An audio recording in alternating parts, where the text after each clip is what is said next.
आपके हाथ में आपका जन्म होता तो जहां आपका मन होता वहां जन्म लेते। आप सोच लेते चलो मुझे अमेरिका में पैदा होते, चलो अब पहले ही सोच लेते चलो भाई चलो दिल्ली में ही आ जाओ, पहले ही सोच लेते भाई हमें कहाँ, लोग कितने यहाँ मेहनत करके, बड़ी मेहनत करके अमेरिका जाते, जो वहीं पैदा हो जाए। आप क्यों कोई फिर सड़क के किनारे क्यों पैदा होना चाहता? सभी राजा के घर में पैदा होते फिर सब। पर जन्म लेना जिसका प्रारब्ध नहीं है, जन्म लेना जिसकी कृपा है, इसलिए उसका उत्सव है। ऐसे ही राम जन्म का महामहोत्सव है। जब ऋष्यशृंग ने पुत्रेष्टि यज्ञ किया तब 4 रूपों में भगवान पधारे। भगवान श्री राम, भगवान श्री भरत, भगवान श्री लक्ष्मण और भगवान श्री शत्रुघ्न। बोलिए राघवेंद्र सरकार की। बंधुओं, अपूर्वतम रसतम भाव से इसकी दिव्यता का प्रकाश हुआ। महात्मा वशिष्ठ ने समस्त संस्कारों को संपन्न किया। राघवेंद्र सरकार अपनी लीलाओं का उदय कर रहे हैं। विश्वामित्र पधारे यज्ञ की रक्षा के लिए। महाराज दशरथ से 2 पुत्रों को मांगा। दशरथ रोने लगे, वशिष्ठ ने शासन किया। तब राम और लखन लाल को प्रदान किया। अनंत विद्याओं का प्रकाश किया। ताड़का का उद्धार किया। मारीच और सुबाहु, मारीच को तो वापस भेज दिया क्योंकि उसे दोबारा आना है। सुबाहु के ऊपर कृपा करी। राघवेंद्र आगे चले। गौतम और अहिल्या के ऊपर कृपा करी। मैं एक बस प्रीफेस की तरह आपको राम कथा का दर्शन भर करा रहा हूं। कथा सुननी है तो फिर हमारे ब्रज किशोर जी से कहना कि 9 दिन को बुलावें फिर हमको कभी, तब आपको वाल्मीकि रामायण सुनाएंगे। एक बार गीता कॉलोनी के पास दिल्ली में ये सौभाग्य बना कि थोड़ी देर हम बस थोड़ा थोड़ा कुछ राम कथा आनंद से सुना पाए। इस वर्ष 2 जगह है, एक तो अभी आगामी नवरात्रों में ही, पर वो देश से बाहर है, कीनिया में, और एक अधिक मास के समय श्री मथुरा जन्मभूमि में 23 जून से कृष्ण जन्मभूमि पर राम कथा का सौभाग्य बना है। मन में विचार आया कि हमारे ठाकुर जी को राम जी की कथा सुनाए। ब्रजवासी ये कर सकते हैं। बोले हमारे टेढ़े ठाकुर को कछु सीधी कथा सुनाई जावे, ने सीधो होवे गो। ये भी ये अधिकार ब्रजवासी के पास है, ये और कौन के पास नहीं ना। हम ब्रजवासी तो ठाकुर जी को कंधा पे भी चढ़ गए श्री दामा भाई, और उनको भी चलाए लीनो। ब्रजवासी बल्लभ सदा मेरे प्राणाधार, और कौन के पास ये सौभाग्य है। महाराज श्री राघवेंद्र सरकार जनकपुर धाम में पहुंचे। तुलसी कृत रामायण ने वर्णन किया है कि स्वयंवर था। वाल्मीकि रामायण ने कोई स्वयंवर का वर्णन नहीं किया है, बल्कि ये तो अनायास पहुंचे। यात्रा करते करते विश्वामित्र लेके गए श्री राम और लखन लाल को। द्वार के ऊपर स्वागत किया महाराज जनक ने विश्वामित्र का, राम और लखन लाल का अच्छे से नहीं किया। तब महर्षि सतानंद ने, जो गौतम और अहिल्या के पुत्र थे, उन्होंने तुरंत आगे बढ़ करके राम का स्वागत किया। हे राघवेंद्र पधारिए पधारिए पधारिए, मेरे रास्ते में, आपके रास्ते में मेरा आश्रम पड़ा होगा। बहुत दिन से मेरी माता आपकी प्रतीक्षा कर रही है। आपने अपनी रज बरसा के उसे स्वस्थ कर दिया होगा। मेरे पिता ने पति पने का अभिमान त्याग कर वामंग में उन्हें आसन दिया होगा। तब जनक चौंके, भाई ये कोई साधारण राजकुमार नहीं है, जिससे मेरी गुरु की भी माता का स्वास्थ्य ठीक हो गया, वो कोई इंपॉर्टेंट आदमी ही होगा। तब जनक ने राम का स्वागत किया। जनक उदास घूम रहे थे, तब विश्वामित्र ने पूछा, आप उदास क्यों, हमारे आने से खुश नहीं हुए क्या? तब जनक ने वर्णन किया कि एक बार सीता ने शिव पिनाग, जिसके ढक्कन भर को खोलने के लिए 5000 योद्धा चाहिए, जिसको उठाने के लिए 10,000 योद्धा चाहिए, एक ही हाथ से उसको उठा के उसकी पूजा करी थी। मैं उत्साहित होकर मैंने वचन लिया था कि जो पुरुष सिंह इस शिव पिनाग के ऊपर प्रत्यंचारोपण करेगा, मैं अपनी कन्या का विवाह उसके साथ करूंगा। पर लगता है ये भारत भूमि वीरों से विहीन हो गई है, इसको हिला भी न पाया, उठा भी कोई न पाया। विश्वामित्र ने कहा तुम्हारी प्रतीक्षा समाप्त हुई, राघवेंद्र को ये धनुष दिखाओ। पधारिए, सभा में रखा है। नहीं, राम धनुष के पास नहीं जाएंगे, धनुष को राम के पास ले जाया जाए। 15,000 योद्धाओं को इकट्ठा करके खींच करके वो धनुष ले जाया गया। पूरे जनकपुर धाम में हल्ला मच गया, ये धनुष कहाँ जा रहा है। मानो विश्वामित्र ने धनुष खिंचवाने के बदले जनकपुर धाम में घोषणा करवा दी कि राम जी लीला करने वाले हैं, दर्शन करके नेत्रोत्सव संपन्न कर लो। एक मंच के ऊपर धनुष रखा गया, लोग इकट्ठे हो गए, भाई क्या हो रहा है। तभी पीछे के द्वार से राम मंच पर पहुंचे। लोगों ने देख के बातें करना शुरू कर दी, भाई कन्या के पिता की यही हालत होती है, कहाँ वज्र की तरह कठोर धनुष और कहाँ कमल की तरह कोमल राम। पर जैसे कोई मदस्नु गजेंद्र किसी सरोवर के मध्य से किसी कमल को उखाड़ ले, जैसे कोई मदस्नु हाथी अपनी दिव्य सूंड से किसी इक्षुदंड को उखाड़ ले, ऐसे अपनी हस्तिपुंडित भुजाओं के द्वारा राघवेंद्र सरकार ने एक ही हाथ से उस शिव पिनाक को उठा लिया, धरती पर टिकाया, दूसरी तरफ से दबाया। पर सीता जी के मिलन के जोश में जोर जरा जरूरत से ज्यादा ही लग गया। वो इतना ज्यादा लग गया कि धनुष कटाक की ध्वनि करके टूट के राम के चरणों में गिर पड़ा। बोले राघवेंद्र सरकार की। मुझे आशा है कि आप सब भोजन करके आए होगे, तो इतनी धीरी क्यों जय बोलते। भाई राम जी ने धनुष तोड़ दिया, तुम पे जय भी ना बोली जा रही है। बोले राघवेंद्र सरकार की। अब तो पता चला दिल्ली में बैठा हूं, भाई राजधानी है, यहाँ का हल्ला पूरी दुनिया तक पहुंचता है। यहाँ जो बात स्थापित हो जाए वो पूरे देश में लागू हो जाती है। तो आप सब तो वृंदावन के इतने करीब, इतने प्रेमी, यहाँ तो आनंद आना चाहिए। राम जी के विवाह में दिल्ली जोशीला नहीं होगा तो और कहाँ होगा। राम के लिए तो दिल्ली को ही जागना पड़ेगा भाई, नहीं तो तंबू ही गड़े रहेंगे, मंदिर कहाँ से बन पाएगा। सबसे बड़ी बात है ऐसी परम दिव्यता।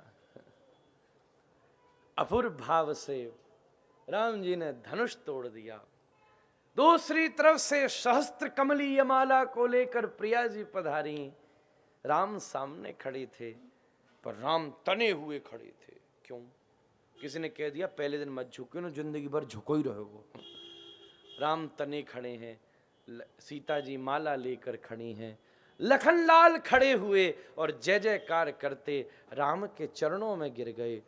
उठाने के लिए राम झुके, सीता जी ने सोचा मौका बार बार नहीं आता, उन्होंने माला डाल दी। नहीं बोल सियावर रामचंद्र भगवान की। मंगल में प्रिया प्रियतम का विवाह संपन्न हुआ। चारों पुत्रों का चारों कन्याओं के साथ विवाह हुआ। विदाई की वेला आई, मध्य रास्ते में परशुराम पधारे। तुलसीदास जी ने सभा में बुलाया है परशुराम को, और वाल्मीकि जी ने लौटती बारात में बुलाया है। क्योंकि परशुराम का धनुष और जनकपुर धाम का धनुष बराबरी था। ये नारायण पिनाक था, वो शिव पिनाक था। तो जनकपुर धाम वासियों ने तो धनुष तोड़ने की लीला देख ली थी, पर अवधवासी बेचारे मुंह उदास से जा रहे थे कि राम हमारे और धनुष तोड़ने जैसी लीला देख ली जनकपुर वालों ने। बराती अतृप्त जाए, ये बात ठीक नहीं है। सीता जी बार बार कोहनी मार के राम जी को कहती, राम जी प्रभु स्वामी देखो सारे बराती मुंह बना के जा रहे हैं, भाई क्या हमारे पिताजी ने खातिर में कोई कमी छोड़ दी। पूछा भाई क्यों दुखी हो, तो पता चला कि लक्ष्मण जी ने जो वर्णन किया धनुष भंजन लीला का, भाई हमने तो देखी नहीं। सीता जी ने कहा भाई मेरी नाक कट जाएगी अगर मेरे घर से आपकी बारात ऐसे ही लौटी, उदास लौटी, आपको ही प्रसन्न करना पड़ेगा। राम जी ने कहा कोई चिंता नहीं। परशुराम जी का आवाहन किया और परशुराम जी के धनुष पर प्रत्यंचारोपण करके वो धनुष भंजन लीला करके अवधवासियों को भी धनुष भंजन लीला का दर्शन करा दिया। महाराज ये वाल्मीकि जी का प्रवाह है। कैकेयी जी ने वरदान मांग लिया मंथरा की बुद्धि घुमाने पर। तापस वेश विशेष उदासी, 14 बरस राम वनवासी। कौशल्या ने कह दिया सीता जाएगी, सुमित्रा ने कह दिया लक्ष्मण जाएंगे। आज अयोध्या में माताओं का राज्य था, दशरथ का राज्य नहीं था। केकई ने राम भेज दिए, कौशल्या ने सीता भेज दी और सुमित्रा ने सौमित्र भेज दिए। तीनों चले, सोते अवधवासियों को छोड़कर आगे बढ़े। निषाद पर कृपा हुई, केवट पर कृपा हुई, भारद्वाज पर कृपा हुई। बंधुओं, ये सब प्रसंग विस्फोटक हैं। मैं इसलिए प्रणाम ही कर रहा हूँ। नेक पैर अंदर रख दिया तो फिसल जाऊंगा, और फिसल गया तो कृष्ण जन्म छूट जाएगा। यहीं से रामायण 9 दिन की शुरू हो जाएगी भाई, फिर मामला बिगड़ जाएगा। व्यवस्था बड़ी दूसरी है, इसलिए बस छूता चल रहा हूँ, पकड़ भी नहीं रहा, बस जस्ट टच। आजकल वैसे भी टच का ही खेल है, सारी स्क्रीन टच हो गई हैं। सबके ऊपर कृपा हुई, भरत मिलाप हुआ राम का। सबको लेकर भरत पहुंचे, भारद्वाज जी और निषाद के यहाँ मिलते मिलाते पहुंचे। पादुकाओं को वापस लेकर पधारे। भरत का वनवास राम से बड़ा वनवास है। राम ने जंगलों में वनवास किया है, बंधुओं भरत ने महल में वनवास किया है। जब खाने को भोजन न हो तब भूखा ही रहना पड़ेगा, 56 भोग हो तब कहो मेरा व्रत है। वो महल में रह के भी त्यागियों की तरह रह रहा है। आगे चले, जटायु से भेंट हुई, दिव्य कुटी का निर्माण हुआ, सुपर्णखा के नाक कान काटे, रावण के सामने सीता के सौंदर्य का वर्णन किया, मारीच स्वर्ण मृग बन कर आया। राम गए, लक्ष्मण गए, रावण ने ब्राह्मण के रूप में सीता जी का अपहरण किया। पंपा सरोवर पे आभूषणों को लुटाती सीता जी को रावण ने अशोक वाटिका में अशोक वृक्ष के नीचे विराजमान किया। राम लौटे, उजड़ी कुटिया प्राप्त हुई, जटायु की अंत्येष्टि करी, शबरी के ऊपर कृपा करी, हनुमान जी से मुलाकात हुई। हनुमान जी से पूछा आप कौन हो, तो दोनों आचार्यों ने अपनी अपनी बात कही है।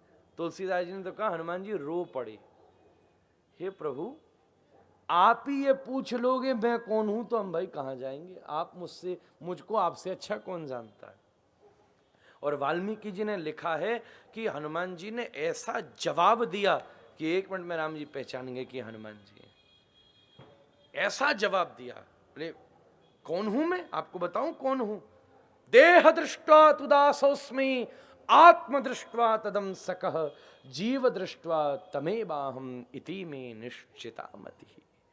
अगर इस समय मुझे शरीर से देखो तो आप स्वामी में दास, अगर जीव दृष्टि से देखो तो तुम्हारे द्वारा आवाहित, आत्म दृष्टि से देखो तो तुम्हारा अंश। बताओ और कितने संबंध बताऊं। सुग्रीव से दोस्ती करा दी, बाली का वध करके रुमा, क्योंकि दोनों एक ही तकलीफ से परेशान, दोनों की एक ही प्रॉब्लम थी, और एक ही प्रॉब्लम वालों की बड़ी अच्छी दोस्ती हो जाती। एक रमा के लिए परेशान थे और एक रुमा के लिए परेशान था। पहले रुमा छुड़वाई, 4 महीने इंतजार किया, सुग्रीव नहीं आया, लखनलाल गुस्सा हुए, सारी बानर सेना को लेकर पहुंचा, चारों दिशाओं में बानर सेना को भेजा। चुपचाप राम जी ने हनुमान जी को अपनी मुद्रिका दे दी। मालूम है हे पवन पुत्र, तुम्हारे बिना मेरा और कौन काम कर सकता है। सब पहुंचे, समुद्र तट पर खड़े अंगद ने कहा भाई यहीं मर जाओ, इससे बढ़िया खाली हाथ लौटेंगे, क्योंकि सुग्रीव छोड़ेगा नहीं। संपाति ने सुना मर ही रहे हो तो मेरे पास आके मर लो। अंगद चौंका, भाई मरा हूं नहीं, आगे की व्यवस्था पहले ही हो गई। संपाति ने दिखाया 100 योजन दूर प्रिया बैठी हैं। जामवंत जी ने हनुमान जी को बल का प्रबोध कराया, हनुमान कूद पड़े, मैनाक के ऊपर आश्रय प्रदान किया, सुरसा की परीक्षा में सफल हुए, लंकनी को थप्पड़ मार के उद्धार किया। सीता जी को राम कथा सुनाई, मुद्रिका दे के चूड़ामणि ली, अशोक वाटिका उजाड़ी, मेघनाथ के पाश में स्वयं बंधे रावण के सामने खड़े हुए। रावण ने पूछा कहते कपे, हे बानर तू कौन है। हनुमान जी चक्कर में फंस गए, ये पूछता राम कौन है तो 1 मिनट में बता देता, मैं कौन हूँ, आंजनेय हूँ, पवन पुत्र हूँ। उसी समय याद आई और भरी सभा में गर्जना कर दी, दासो हम कौशलेंद्रस्य रामस्य क्लिष्ट कर्मणः, मैं राघवेंद्र सरकार का दास हूँ। रावण ने कहा तू दास है, मैंने तो राजा समझा था। हनुमान जी ने कहा अपनी ऊपर नजर उठा के देख, तू काम का दास, तू दाम का दास, तू नाम का दास, और मैं केवल प्रभु श्री राम का दास, इन सब का स्वामी जिनका तू दास है। उसने पूंछ में आग लगाई, 2 ही तन रही थी इस समय, एक हनुमान जी की पूंछ, एक रावण की मूंछ। उसने पूंछ जलाई, उनने मूंछ जला डाली बाकी। सबरी सोने की लंका को कुंदन की लंका बना के श्री हनुमान जी महाराज वापस पहुंचे। सब जय जयकार करते, हनुमान जी ने ऐसे किया, हनुमान जी ने ऐसे किया। राम जी कह रहे भाई हनुमान है कहां जिसने ये सब किया। अब देखा हनुमान जी कहां गए, हनुमान जी को ढूंढ रहे हैं, सबरे माथा पीट रहे हैं, सीता जी की खोज से फुर्सत नहीं, जब हनुमान जी को और ढूंढो भाई। थोड़ी देर में राम जी के पैर में खुजली चली तो देखा शिला के नीचे छोटे से छुपे हनुमान जी मच्छर से बैठे थे। अरे आप यहाँ चरणों में बैठ गए, हे प्रभु ये बंदर मूर्ख हैं जो स्वामी के सामने दास की वाहवाही कर रहे हैं। हे भगवान मैंने कुछ नहीं किया, क्यों बंदर को मरवाते हो? जाते समय जो किया वो आपकी मुद्रिका ने किया, आते समय जो किया वो सीता जी की चूड़ामणि ने किया। इस मुद्रिका और चूड़ामणि की लीला में बंदर को क्यों फंसाते हो? बड़ी बात ये नहीं है कि मैंने 100 योजन समुद्र कूदा, बड़ी बात ये है कि मैंने सहस्त्र योजन लंका के विषय समुद्र को कूदा। ये हनुमान जी की पारखी थे। हनुमान जी सीता जी से मिले थोड़े ना थे, उस लंका की भीड़ में उन्होंने पहचाना कि सीता कौन है। हर स्त्री को परखा, उसके सौंदर्य को परखा, उसके लालित्य को परखा, उसकी ममता को परखा। सामान्य कोई होता तो काम में पड़ जाता, पर हनुमान थे इसलिए काम पूरा करके पधारे। जरा इसकी सेंसिटिविटी को समझना। कोई व्यक्ति कह दे, आपका कोई मित्र हो और वो आप उसकी पत्नी से कभी न मिले हो, और वो आपसे कह दे जरा जा इस भीड़ में ढूंढ के ला मेरी पत्नी कौन है। कितनी बड़ी प्रज्ञा चाहिए। पहले आप अपने मित्र के चरित्र को जब तक आप नहीं जानते तब तक उसकी चॉइस को भी नहीं जानते। फिर चॉइस के हिसाब से कौन सी ऐसी स्त्री होगी जो इस बड़ी भीड़ में उसके स्वभाव के लायक होगी। हनुमान ने हर स्त्री को देखकर परखा, क्या ये मां सीता होने लायक है? क्या इसके स्वभाव में वो लक्षण है, इसके अंदर वो लक्षण है जो राम के तेज को पचा सके? ये प्रतिभा हनुमान कह रहे हैं मुद्रिका और चूड़ी ये कृपा से संभव था, मेरे बल से संभव नहीं था। ज्ञानी नाम अग्रगण्य हनुमान जी महाराज हैं। क्या बात है। हनुमान जी ने सूचना दी, राम जी समुद्र तट पर पहुंचे। समुद्र माना नहीं, धनुष बाण उठाया, कहा नल नील पत्थर डालें। सबने पत्थर डालने शुरू किए, राम जी ने भी डाला तो पत्थर डूब गया। सब सोच रहे हैं भाई भाई बंदरन के तैर रहे हैं, हमारो डूब गए। फिर डाला फिर डूब गया। हनुमान जी देख के हंसे, क्या बात है प्रभु, क्यों चिंतित हो रहे? बोले यार तुम्हारे तैर रहे हैं, हमारे डूब रहे हैं। हनुमान जी ने कहा प्रभु आप भी कोई किसी को फेंक दोगे तो क्या वो तैर सकता है भाई? वो कहाँ तैरेगा? जिसको आपने भी फेंक दिया, आप जैसे भी त्याग दोगे वो कहाँ तैरेगा? वो तो डूब ही जाएगा। महाराज पुल का निर्माण प्रारंभ हुआ। अंगद को भेजा, रावण माना नहीं। दिव्य युद्ध प्रारंभ हुआ। लखनलाल जी को शक्ति लगी, हनुमान जी दवाई ले आए। मेघनाथ का वध हुआ, कुंभकर्ण का वध हुआ, नरांतक, जम्बूमाली, नाती पोते सब का वध हुआ।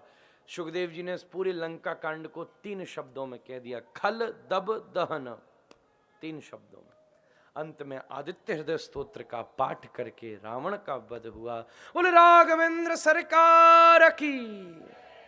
रावण ने कहा मैं अभी भी जीत गया। क्यों जीत गया? अपने जीते जी राम को लंका में नहीं घुसने दिया, पर उनसे पहले मैं उनकी बैकुंठ में जा रहा हूं।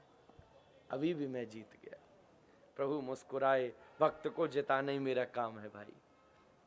सीता जी से मिलन हुआ, वापस लौटे, केवट पर कृपा हुई। भरत से मुलाकात हुई। भरत ने कहा आप राजा, उनने कहा पिताजी तुम्हें बना गए तुम राजा। जिस पर विवाद उसका त्याग। राम बोले वशिष्ठ जी को मुखिया बना के राज्य को ब्राह्मणों को दान करता हूं। ब्राह्मणों ने कहा दान में दक्षिणा का विधान, क्या चाहिए दक्षिणा में? बोले दक्षिणा में राज्य आप ही संभालिए। राम बैठे, सीता बैठी, तीनों भाई पीछे, हनुमान जी चरणों में इस दरबार को साष्टांग प्रणाम करके राम कथा को विश्राम करते हैं। चंद्रवंश का वर्णन नवम स्कंद में किया। ईशानु कथा है ये नवम स्कंद। चंद्रवंश के वर्णन करते करते संक्षिप्त 2 श्लोकों में कृष्ण लीला सुना दी गई। जब 2 श्लोक में संक्षिप्त कृष्ण लीला सुनाई तो परीक्षित जी चौंके और दशम स्कंद के प्रथम श्लोक में कहा कथितो वंश विस्तारो भवता सोमसूर्ययो राज्ञां चोभयवंशानां चरितम परमाद्भुतम। अरे विस्तार से कहिए गुरुदेव, कृष्ण कथा को सुनने के लिए तो मैं 4 दिन से यहाँ आसन जमा के बैठा था और आपने 2 श्लोक में सुना दिया, विस्तार से कहो। अच्छा, विस्तार से सुनना चाहता है तो बड़ा संयम चाहिए। कृष्ण कथा के लिए बड़ा नियम संयम चाहिए। सुन, अपना मन एकाग्र रखियो। तू एक काम कर, थोड़ा स्नान करा, भोजन करा, जल पिया, वस्त्र बदला, पत्नी बच्चों से मिला, मैं कहीं नहीं जाऊंगा, फिर तुझे अवसर नहीं मिलेगा, फिर तो कृष्ण कथा धारा से चलेगी, जम के बैठ जा। मुस्कुराता परीक्षित बोला गुरुजी आप जानते हो मैं कौन हूँ? मैंने अपने जीवन में इतना खाया है, खाए हुए को एकत्रित कर दूं तो अन्न क्षेत्र बन जाएंगे। इतना पिया है, पिए हुए को एकत्रित कर दूं जलाशय बन जाएंगे। इतना पहना है, पहने हुए को एकत्रित कर दूं बड़े बड़े वस्त्रालय खुल जाएंगे।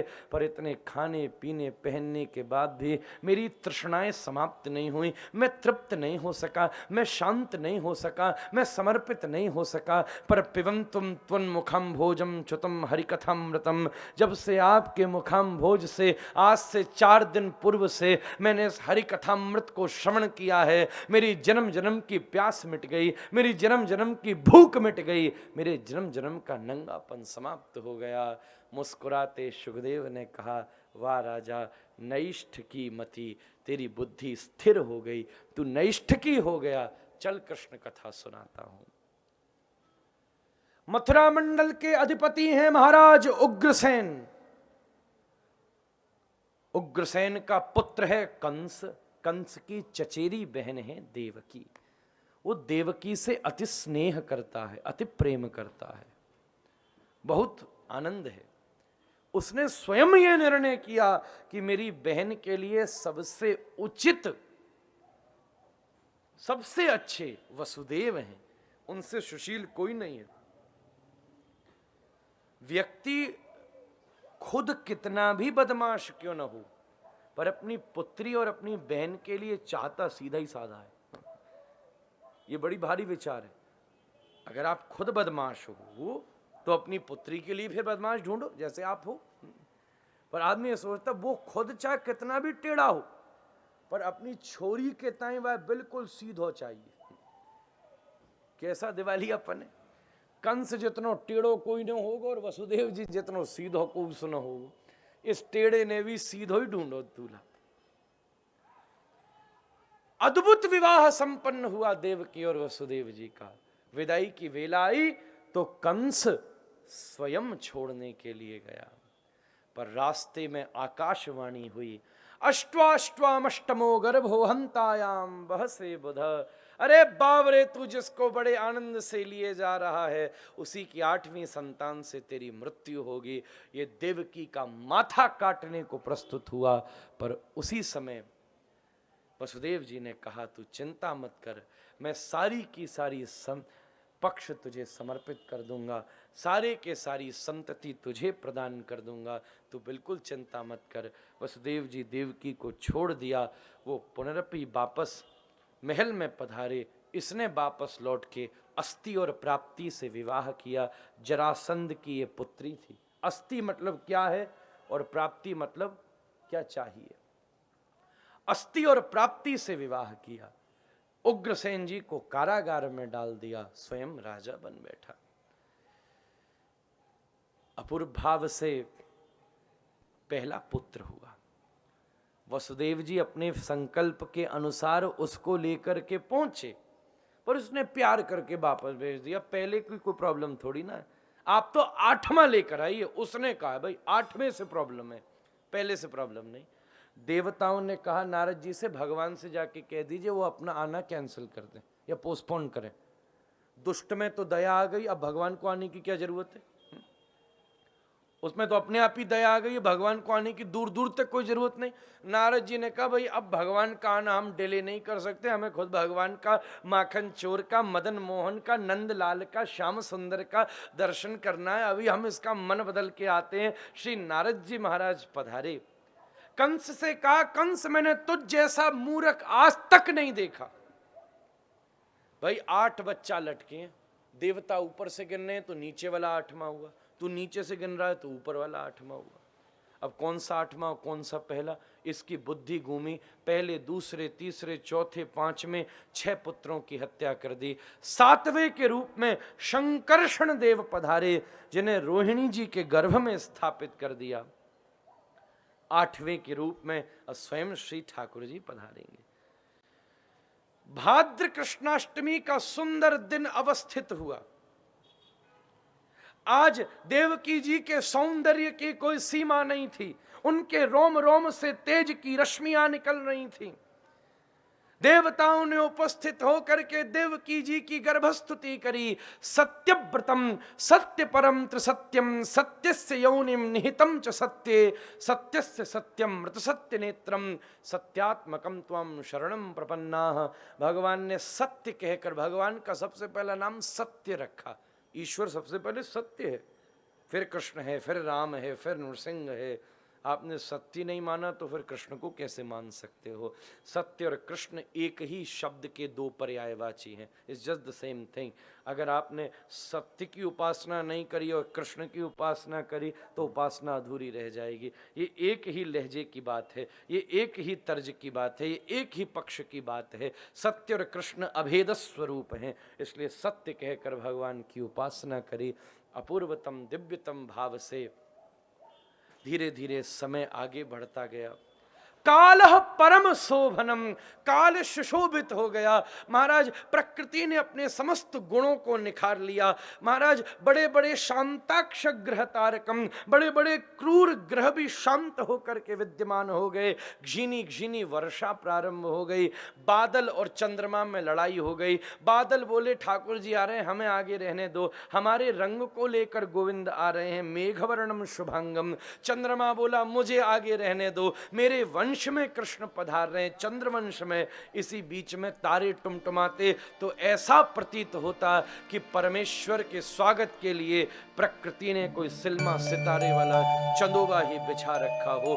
चारों तरफ दिव्य शोभा उपस्थित हो गई, आनंद की कोई सीमा नहीं थी। उसी समय जैसे ही रोहिणी नक्षत्र उपस्थित हुआ, ओ पद बीता, बा पद बीता, जैसे ही बी पद आया, रात्रि के 12 बजे और ये भारतवर्ष धन्य हो गया। बोले बाल मुकुंद भगवान की जय। महाराज योग माया जी ने सूप की व्यवस्था कर दी।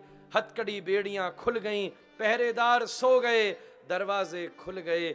श्री वसुदेव जी लेकर के चल रहे हैं श्री लालन को पालने। महाराज सूप में विराजमान करके ठाकुर सूपाकृत बुद्धि में आते हैं। सूप चावल और कंकड़ को अलग कर देता है। जिसकी बुद्धि सत्य और असत्य का भेद जानती हो, जरूरी आवश्यक और अनावश्यक का भेद जानती हो, उसी की बुद्धि ईश्वर को धारण कर सकती है।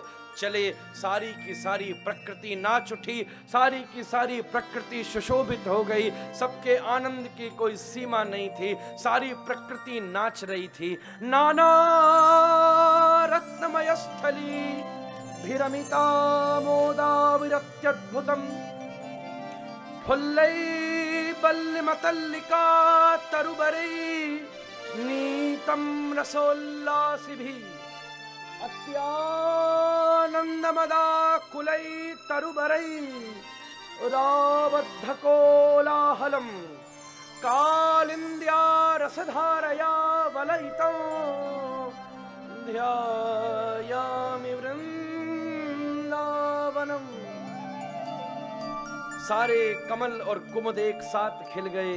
प्रकृति की जो वर्षा हो रही थी, ऐसा लगता था कि मानो प्रकृति रो रो करके परमेश्वर का स्वागत कर रही हो। आज चल रही हवा, ऐसा लगता था कि प्रकृति नाच रही है। श्री ठाकुर जी पधार रहे हैं।